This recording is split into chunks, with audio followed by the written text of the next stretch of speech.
Most people think making money from a garden means breaking your back in the hot sun, planting endless rows of common, boring vegetables, only to watch them rot on a folding table at a local market, because absolutely nobody wants to buy them. But what if I told you that the real wealth in local agriculture has absolutely nothing to do with harvesting massive volumes of cheap food, and everything to do with cultivating a highly specific, targeted biological monopoly? The hidden secret of the agricultural elite is this: struggling, average growers plant whatever seeds happen to be on sale and blindly hope for a customer to walk by. Smart, wealthy agricultural strategists engineer their growing space to produce exactly what high-paying local markets are already desperate and waitlisted to buy, securing guaranteed daily sales before the seed even hits the dirt. And before you tell me that you don't have 50 acres of prime farmland, you don't have a massive trust fund to buy commercial tractors, or you have zero experience in professional farming, let me stop you right there.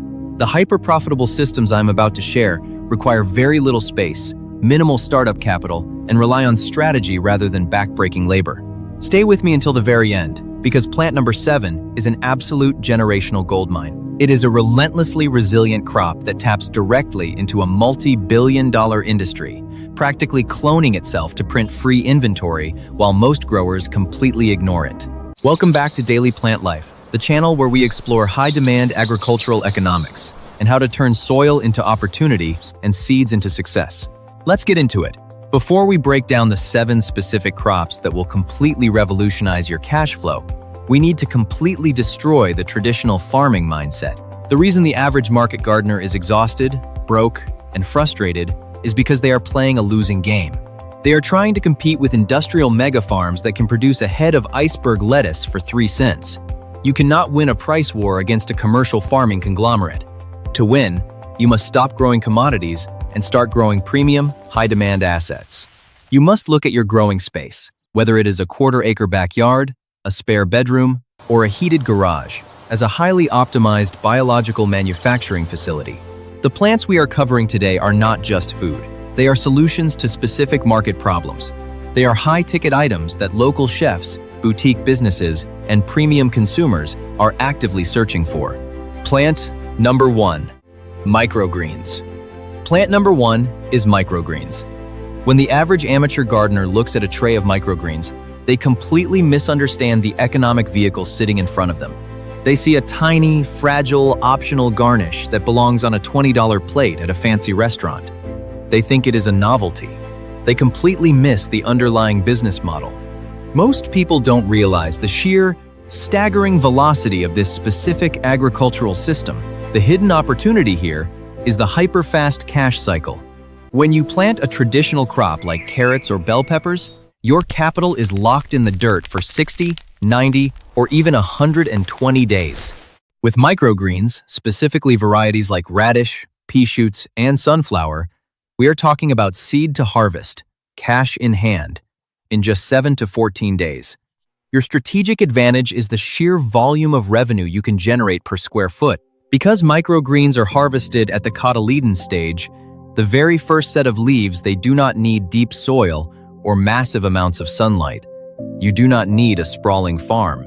You need a spare room, vertical wire shelving, and basic LED shop lights. You can stack 5 layers of production in a single 10-foot footprint, turning a spare bedroom into a high-yield commercial asset. From a monetization and value chain standpoint, the strategy is not to show up at a farmer's market on a Saturday and hope people buy a little plastic clamshell. That is amateur hour. Smart growers build automated recurring revenue. You build a weekly subscription model, delivering highly nutritious, living food directly to the doorsteps of health-conscious locals. Furthermore, you target local organic smoothie bars and cold-pressed juice shops. They need fresh, nutrient-dense greens every single day to blend into their high-ticket health drinks. You become their exclusive, hyper-local supplier on a standing weekly contract. You turn seeds into predictable, recurring cash flow. Plant number 2, gourmet mushrooms.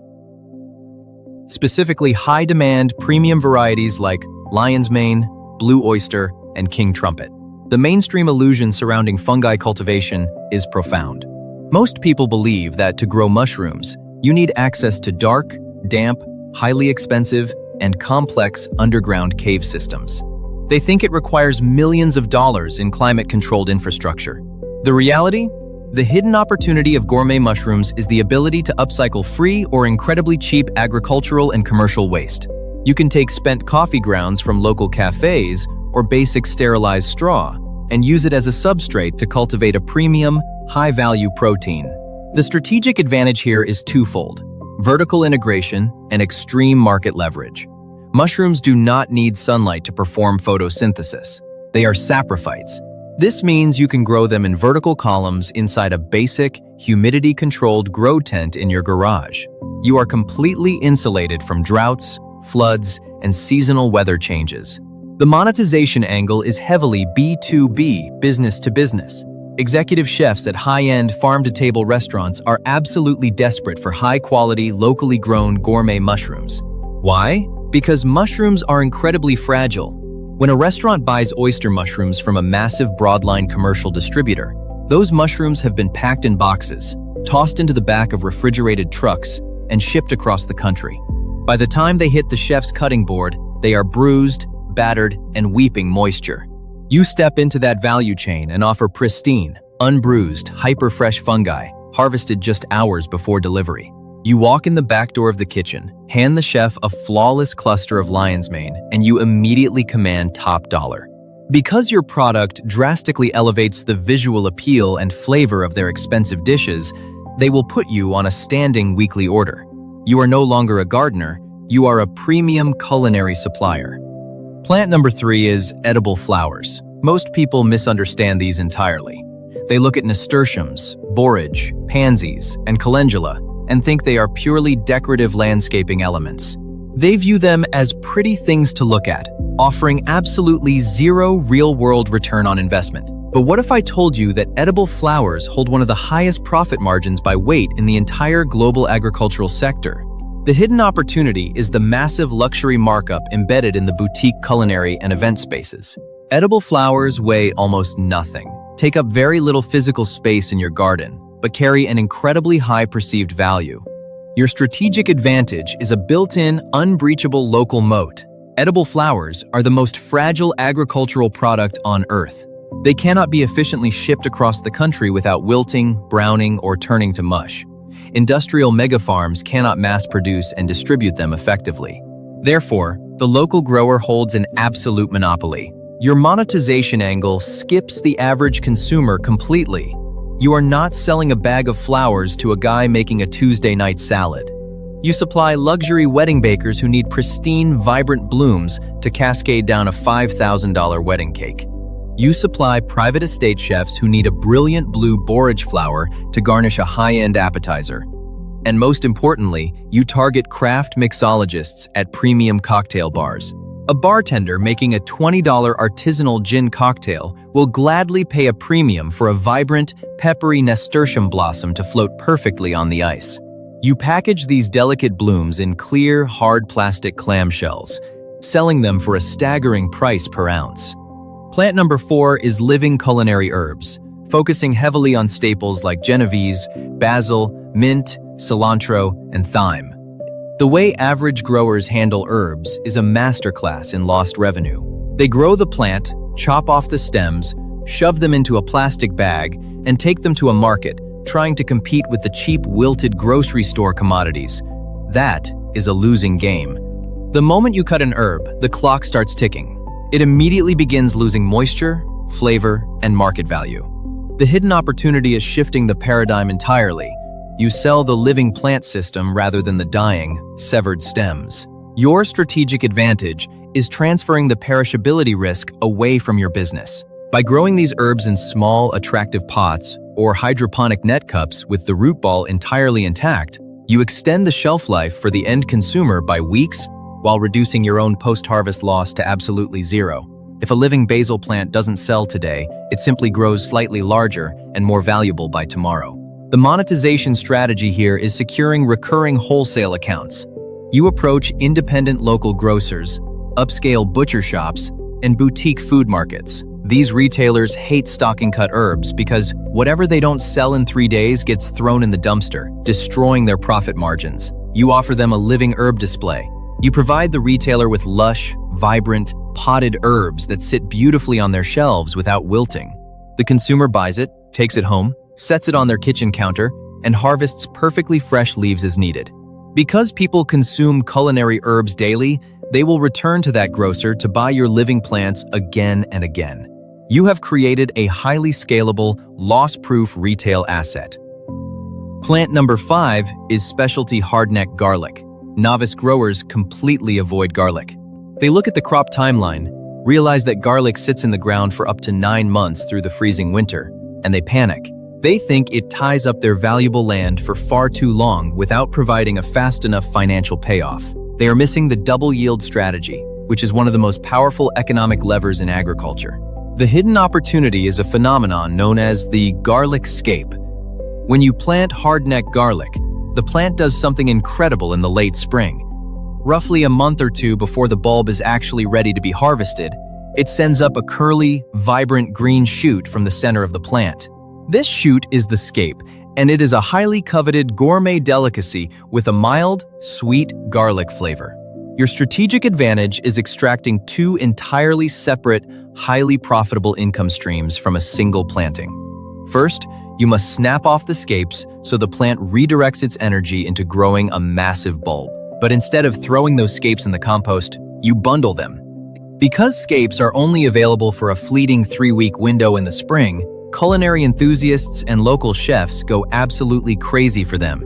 You capitalize on this early season frenzy by selling the scapes at a massive premium, injecting heavy cash flow into your business months before the main harvest.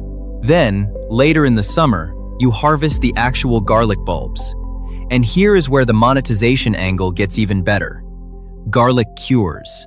You dry it down, and it becomes a shelf-stable product that can be stored for 6 to 8 months. You do not have to panic sell it. You can hold your inventory, wait until the cheap, imported supermarket garlic begins to sprout and lose favor, and then release your premium, locally adapted, massive hardneck bulbs to the market when demand is highest. You have total leverage over when and how you sell. Plant number 6 is heirloom tomatoes. I need you to listen to me very carefully on this one. Do not ever try to compete with massive commercial farms by growing standard, perfectly round, perfectly red slicing tomatoes. You will lose on price, and you will lose on scale every single time. Commercial supermarkets optimize their tomatoes for one thing only: surviving a 2,000-mile journey in the back of a refrigerated semi-truck. To achieve that durability, industrial agriculture has completely bred the flavor, the sugar, and the soul out of the commercial tomato. They taste like wet cardboard. Your hidden opportunity is doing the exact opposite. You optimize exclusively for aesthetics, rarity, and explosive, mind-bending flavor. The strategic advantage of growing varieties like the Cherokee Purple, the Brandywine, or the Striped German is that you create a localized monopoly on taste. The seeds are incredibly cheap, but the mature, vibrant, deeply ribbed, multicolored fruit commands absolute luxury pricing. A commercial tomato might sell for $1 a pound. A prime heirloom can easily command $4, $5, or even $6 a pound. Your monetization angle is direct-to-consumer dominance at high-traffic, premium farmers markets. When you slice open a massive dark purple heirloom tomato and offer a sample to a customer, you ruin commercial tomatoes for them forever. The brix level, the sugar content, and the complex acidity are so superior that the customer becomes addicted. You bypass the wholesale middlemen entirely. You build a cult-like following of local foodies who will line up at your stall every Saturday morning, gladly handing over top dollar for a culinary experience they literally cannot purchase in a standard grocery store. And finally, plant number 7, aloe vera. Remember the open loop from the beginning of this video? This is the asset that changes the entire trajectory of your growing operation. Most people view aloe vera as nothing more than a basic, cheap, slightly dusty houseplant that sits in a decorative pot, waiting for someone to get a minor sunburn in July. They view it as a household novelty. This is an absolute goldmine. The hidden opportunity is tapping directly into the staggering multi-billion-dollar global health, wellness, and organic skincare industry. Aloe vera is a relentless biological survivor. As a desert succulent, it requires incredibly low water inputs, very little fertilizer, and thrives on what most plants would consider aggressive neglect. But the true strategic advantage of aloe vera is its propagation engine. When an aloe plant reaches maturity, it doesn't just sit there. It actively and aggressively begins to clone itself. It shoots out exact biological replicas known as pups from its root system. Most people don't realize the economic power of this. You buy your initial mother plants once. From that moment on, your cost of goods sold for new inventory drops to zero. The plant literally prints its own inventory.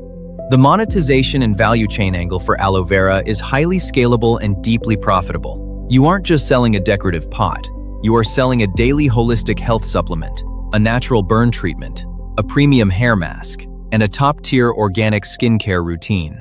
First, you can harvest the massive, mature outer leaves. You slice them at the base and sell them in bulk to local organic juice bars and holistic health cafes who use the raw, fresh gel to create high-ticket detox smoothies. Because the gel is highly perishable once exposed to air, these businesses cannot rely on slow shipping. They need a local supplier. Second, you detach the endless supply of clones. You pull the pups from the mother plant, put them in cheap nursery pots with well-draining soil, and sell them as standalone wellness investments. You market them to local apothecaries, boutique plant shops, and direct-to-consumer health demographics. You are managing an ever-expanding, self-replicating biological factory that requires almost zero daily maintenance. It is highly scalable, incredibly resilient, and guarantees a product that the market always demands. The mindset shift. Let's bring this all together. The difference between an average grower and a smart, wealthy agricultural strategist is a simple but profound mindset shift. Average growers treat planting as a hobby that might occasionally yield a few dollars. They plant seeds, cross their fingers, and hope for sales. They let the market dictate their worth. Smart strategists guarantee their sales by deeply understanding the value chain. They do not plant a single seed until they know exactly who is buying it, what problem it solves for that specific buyer, and what premium price they can command. They treat their soil, their grow lights, and their greenhouse space like a high-yield, long-term investment portfolio.